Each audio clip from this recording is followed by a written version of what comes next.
ጃኒና አዶናይ ተለያዩ በተባለው ጉዳይ ዙሪያ እውነታው ምንድነው? በርካቶችን ጥያቄ ውስጥ የከተተ ጉዳይ ነው።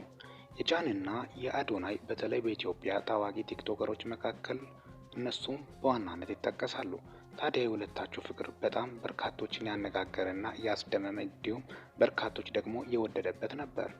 በተለይ ከወደዱ በኋላ ግን ምንድነው ግን የተፈጠረው? ባልተጠበቀ ጊዜና ሰዓት ጃኒና አዶናይ ሁለቱም ፖስት አድርጎ ነበር ስቶሪ ላይ ተለያይተናል ማለታቸው ነው። ከዚህ ጀርባ ግን እውነታው ምንድነው? ጃኒና አዶናይ እንዳልተለያዩ በርካቶቹ ሀሳባቸውን እየገለጹ ይገኛሉ። ምክንያቱም እሷ በቅርቡ ትልቅ ሰርፕራይዝ አለን ማለቷ ይታወሳል።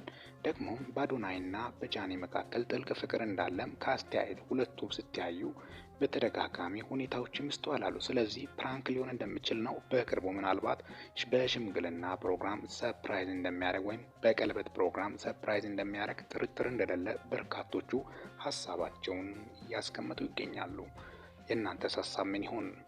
ሚኪ ነኝ ከሚኪታ ቦረንፎ። ቻናላችንን ሰብስክራይብ በማድረግ ወቅታዊ አጫጭር መረጃ ያገኙ።